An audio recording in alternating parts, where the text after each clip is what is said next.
বিসমিল্লাহির রহমানির রহিম। শুভ সকাল সকলকে ইউটিউব চ্যানেল বিপার বিডির পক্ষ থেকে শুভেচ্ছা জানাচ্ছি। বিপার বিডির প্রতিদিনের আয়োজন আজকের পত্রিকার শিরোনামগুলো আপনাদেরকে জানিয়ে দেব। আজ 8ই অক্টোবর মঙ্গলবার। অনুরোধ থাকবে যারা আমাদের চ্যানেল নতুন তারা চ্যানেলটি অবশ্যই সাবস্ক্রাইব করবেন। প্রথমে চলে যাচ্ছি আজকে দৈনিক প্রথম আলো পত্রিকা। প্রথম আলো শিরোনাম করেছে, সংস্কারের জন্য সবাই ঐক্যবদ্ধ হন, এই সুযোগ আর আসবে না, বিশেষ সাক্ষাৎকারে ডক্টর মোহাম্মদ ইউনূস, সেই রিপোর্টটি করা হয়েছে। এছাড়াও দুই জেলায় বন্যা উন্নতি, নেত্রকোনায় 123 গ্রাম প্লাবিত, একটি রিপোর্ট করা হয়েছে। এছাড়াও এক সপ্তাহে সারা দেশে গ্রেপ্তার 7,000-এর বেশি। ইসরায়েলে বিভিন্ন শহরে পাল্টা হামলা হিজবুল্লাহ ও হামাসের, সেই রিপোর্টটিও আজকে প্রথম আলো করেছে। আজকে দৈনিক যুগান্তর পত্রিকা শিরোনাম করেছে, প্রত্যাশা পূরণে আশাবাদী, রাজনৈতিক নেতার অভিমত। এছাড়াও সাবেক মুখ্য সচিব ও এনবিআর চেয়ারম্যান নজিবুরের বহুমুখী জালিয়াতি ও ক্ষমতা অপব্যবহার, একটি রিপোর্ট করা হয়েছে। এছাড়াও স্বস্তি সংস্কার উদ্যোগ অস্বস্তি বাজারে, একটি রিপোর্ট করা হয়েছে। এছাড়াও শেরপুর, নেত্রকোনা, ময়মনসিংহ বন্যা, পানি কিছুটা কমলে বেড়েছে দুর্ভোগ, সেই রিপোর্টটিও আছে।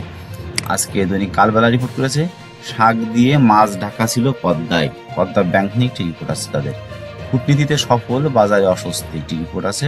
এছাড়াও ঐক্য গড়তে যোগাযোগ বাড়াচ্ছে ইসলামী দলগুলো।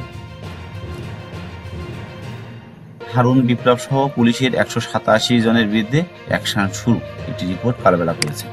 দৈনিক সমকাল রিপোর্ট করেছে, রাজধানীর সড়ক বেহাল, চলাচলে নাজেহাল।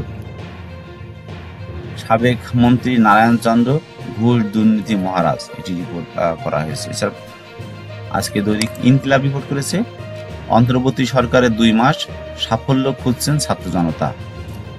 বিশ্বের সবচেয়ে প্রভাবশালী মুসলিম ব্যক্তিদের তালিকায় ডক্টর মোহাম্মদ ইউনূস। 18.5 লাখ কোটি টাকা ঋণ রেখে পালিয়েছে হাসিনা, আর্থিক খাতে ফিরেছে গতি। ফ্যাসিবাদী আমলে চিহ্নিত ও বিচার হয়নি। আজকে দৈনিক জায়দিন রিপোর্ট করেছে, বাধা আয়ে চলছে না সংসার, একটি রিপোর্ট আছে। দ্রব্যমূল্য নিয়ন্ত্রণে সারা দেশে বিশেষ টাস্কফোর্স গঠন। লুট হওয়া অস্ত্র গোলাবারুদের 25% উদ্ধার হয়নি, একটি রিপোর্ট করা হয়েছে। আজকে দৈনিক কালের কণ্ঠ রিপোর্ট করেছে, ব্যবসা গোটাচ্ছেন 1.5 শতাধিক কোম্পানি। অপকর্মের সম্রাট সাবেক মন্ত্রী ইমরান, পাত্তা পাচ্ছে না জাতীয় পার্টি, সেই রিপোর্টটিও আজকে কালের কণ্ঠ করেছে।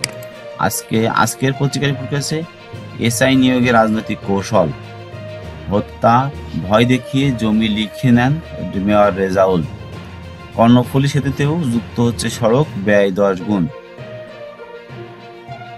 এছাড়াও সেবার চেয়ে ভোগান্তি বেশি, ঢাকায় বড় 4 হাসপাতাল, সেই রিপোর্টটি করা হয়েছে।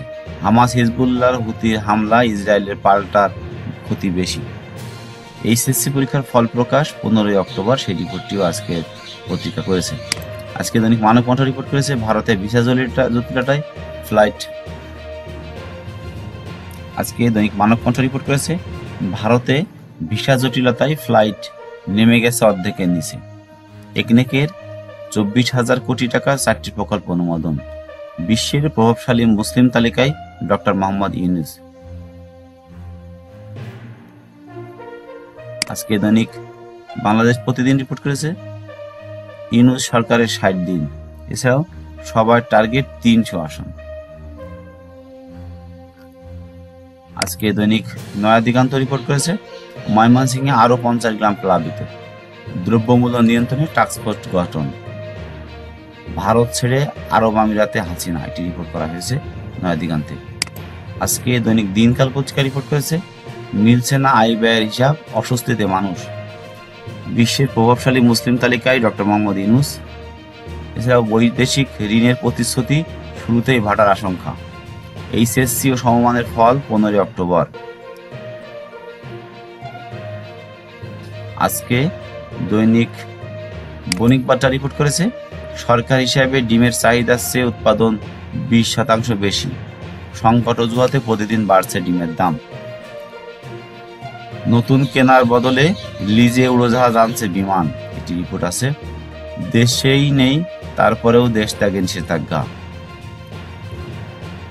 আজকে দৈনিক সংগ্রাম রিপোর্ট করেছে, বসুন্ধরার শাহ আলম, আনভির ও সামিটের ব্যাংক হিসাব জব্দ।